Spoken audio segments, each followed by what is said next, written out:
Hello, my name is Charles Irvine from Questions of Difference, and I'd like to take a little bit of time introducing you to a concept known as 70-30. Now, when I talk about this concept to people and I'm with them, the first thing that I do is I ask them to lift their hands up if they learn from mistakes, if that's what they've been taught. And inevitably, the entire group raises their hands because yes, we have all learnt, and from our own experience we know that we learn from mistakes.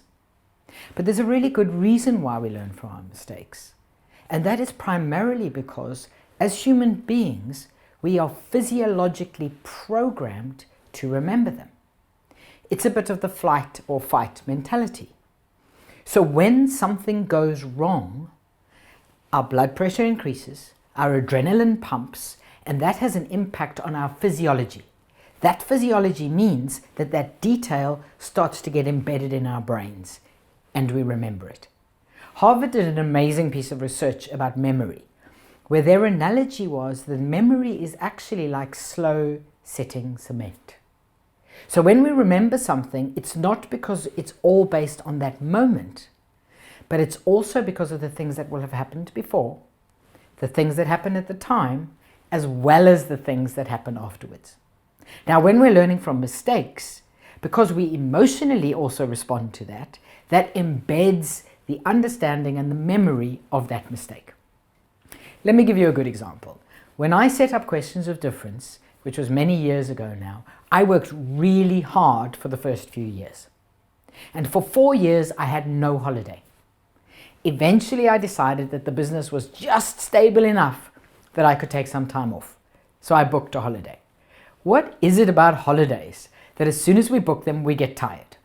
So anyway, I was in the last week before my holiday and I was working with a group. And in that group, there was a gentleman who was just one of those sorts of people. Bit of a challenge. Not only that, he was surgically attached to his mobile phone. We worked all morning. I tried to use humor. I tried to do everything that I could to address the situation and nothing was working. After the break, I did something that someone in my position should never do. I laid into him. 45 seconds of sarcastic brilliance.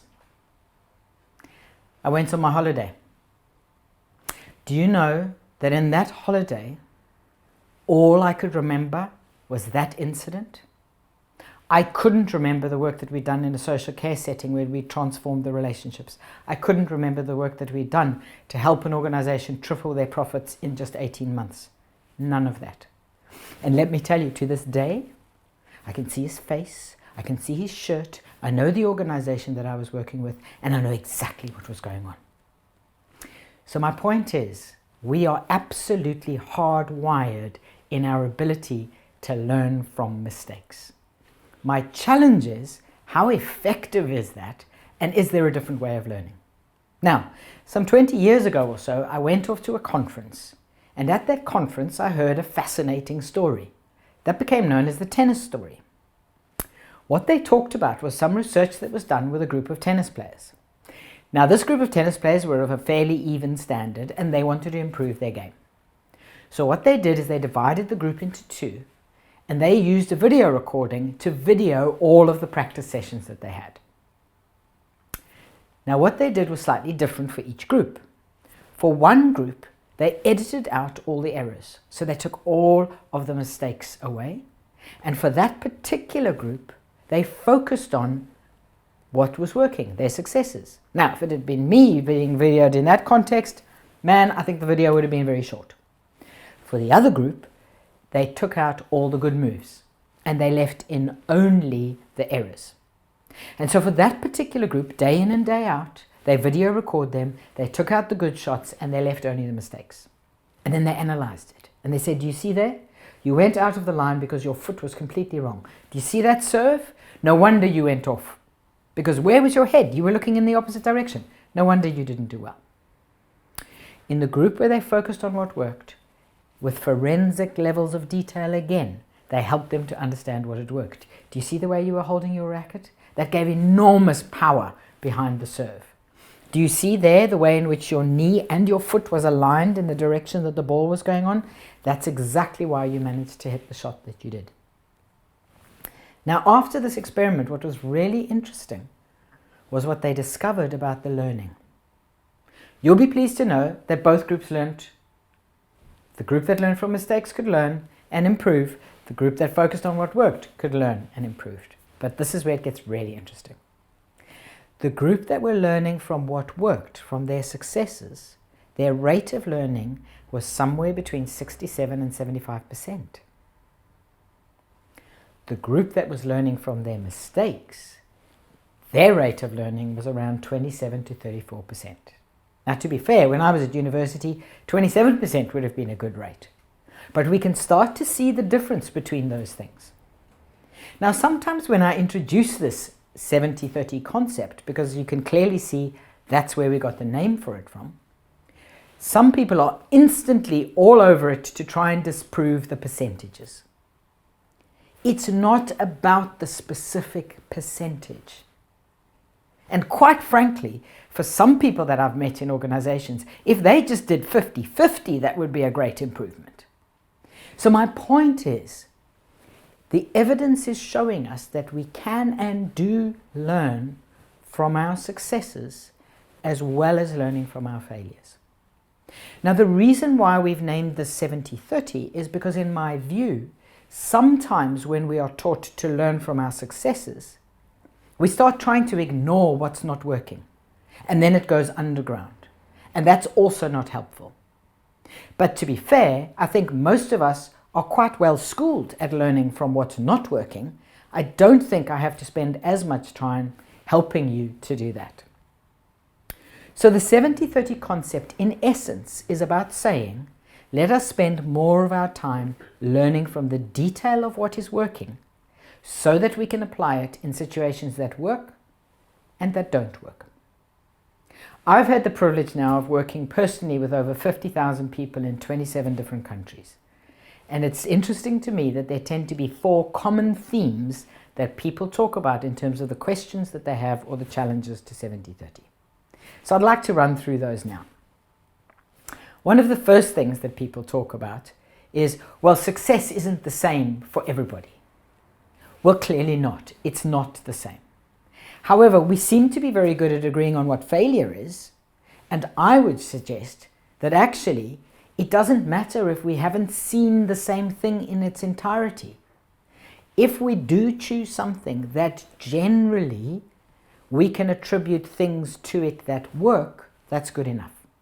So that point is for me about saying it doesn't have to be a 100% success. It doesn't even have to achieve its main outcome, because there will always be elements within everything that we do that we can learn something. The second challenge that I get is an accusation that this sounds like bragging. And let me tell you, Charles, in our culture, we don't brag. Well, let me introduce you to the 25 other countries who tell me they don't brag. 70-30 is not bragging, because for me, bragging is, on the basis of absolutely nothing other than my ego, I'm brilliant. 70-30 says, and the reason why I am brilliant is because I pay attention to things in these ways. This is exactly how I prepare. This is how I feed off people in my team so that I can bring the best of my thinking in with me. So 70-30 is not about bragging. It is about looking at the forensic level of detail of what works and applying that. The third challenge that I get is that 70-30 is simply positive thinking. It's Pollyanna stuff, and it's not the real world. Let me tell you the difference between 70-30 and positive thinking. Let's say you've had a bad weekend.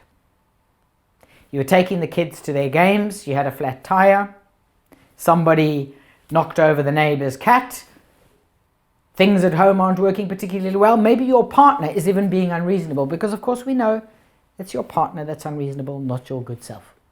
So you take yourself off to work on a Monday morning, really in a bad place. And you know what it's like, you walk through the door at work, and what happens? You get one of those Tigger types that appear and say, cheer up, it's not so bad. And you're going, whoa, it's worse. Now, that for me is positive thinking, because on the basis of absolutely nothing, you're now wanting me to think positively. 70-30 has to start, in my point of view, with some empathy. And we have an expression in South Africa which is simply, "Oh, shame. That's tough." So we need a bit of, "That's tough, I hear you." But here's where the difference between 70-30 and positive thinking comes in. With a 70 approach, I can say to you, when you have had a similar weekend, what have you done to get over it? How have others around you helped to contribute to your solution in this situation? So 70-30 gives us the detail of what we can do to shift. Now, it might have a positive impact on how we're thinking and feeling and behaving, but it's not positive thinking. And the fourth thing that people tell me is that 70-30 is only a feedback tool. Well, yes, you can use it for feedback. And often I give people the challenge that if they tell me they're working with a really difficult person, I challenge them to find 7 things to give that person feedback on before they even challenge anything that's not working. But 70-30 goes way beyond being a feedback tool. 70-30, in our experience, has been used to achieve mergers and acquisitions that are done really, really quickly, to triple profits in certain situations, to help 2 teams work together in a much more effective way, as well as helping families to be more effective together and engaging with teenage children. I really hope that you come to understand and see the value that 70-30 can bring to you.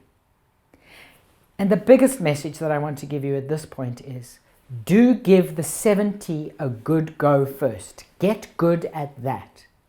Because in my experience, if we apply and live the 70, we create the environment in which we can then address the 30 with honesty and integrity. Have a go at it and enjoy.